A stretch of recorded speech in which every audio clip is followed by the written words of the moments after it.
મિત્રો નમસ્કાર। આજે આપણે એક ખૂબ જ અગત્યના મુદ્દા ઉપર ચર્ચા કરીશું। હું છું ડૉક્ટર ધર્મેશ ગોહેલ, બાળ રોગ નિષ્ણાત। મારી હોસ્પિટલ મધુરમ હોસ્પિટલની બાજુમાં ટેબર રોડ ઉપર આવેલી છે।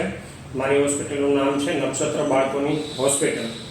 તો મિત્રો, તમે બધાએ ન્યૂઝપેપરમાં અને સમાચાર વાંચ્યા જ હશે કે રાજસ્થાન અને મધ્યપ્રદેશની અંદર ટોટલ 9 બાળકો કોફ સિરપ પીવાના કારણે મૃત્યુ પામ્યા છે।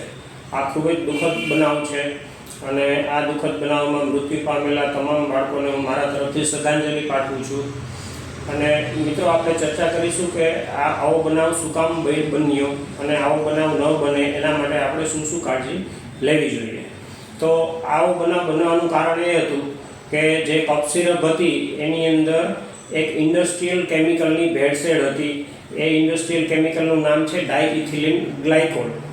તો આવું થવાનું કારણ એ હતું કે અમુક જે સ્ટાન્ડર્ડ કંપની ન હોય એ પોતાનો નફો વધારવા માટે જે કફ સિરપની અંદર જે ફાર્માસ્યુટિકલ ગ્રેડનું જે સોલ્વન્ટ વાપરવાનું હોય એને બદલે ઇન્ડસ્ટ્રીયલ ગ્રેડનું સોલ્વન્ટ વાપરે અને એના કારણે આવું ભેળસેળ થવાની સંભાવના રહે અને આવો દુઃખદ બનાવ બનવાની સંભાવના રહે। તો આવું ન બને એના માટે આપણે શું શું કાળજી લેવી જોઈએ? તો સૌથી પહેલાં તો આપણે બાળકોની દવા લેવી હોય તો જે નિષ્ણાંત બાળરોગ નિષ્ણાંત હોય એમની પાસે જ દવા લેવી જોઈએ। શા માટે? તો બાળકોને જે છે એનો જે એક્ઝેક્ટ નિદાન જે છે એ બાળરોગ નિષ્ણાંત હોય એ જ કરી શકે।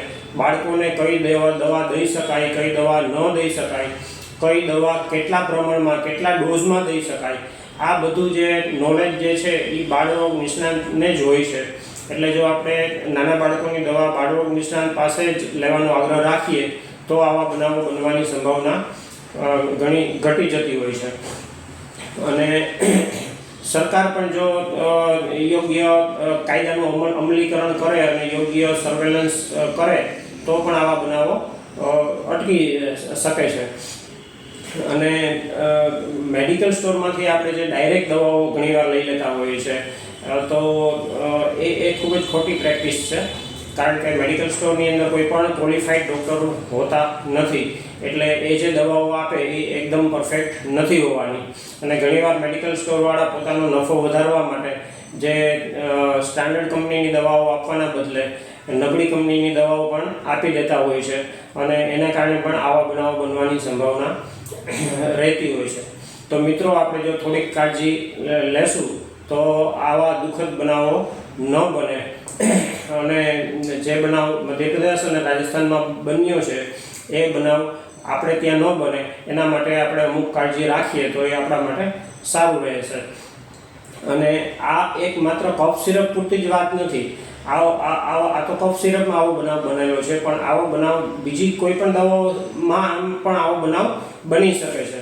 એટલે આપણે એવું નહીં વિચારવાનું કે આ કફ સિરપ હતી તો કફ સિરપ ખાલી આપણે મેડિકલ સ્ટોરમાંથી જાતે નહીં લેવાની, બાકી બધી દવાઓ આપણે જાતે લઈ શકીએ, એવું નહીં કરવાનું। આપણે કોઈ પણ આપણે પ્રોબ્લેમ હોય તો જે ક્વોલિફાઈડ ડૉક્ટર હોય બાળકોના એની પાસે જ આપણે હંમેશા દવા લેવાનો આગ્રહ રાખશું તો આવા બનાવો નહીં બને।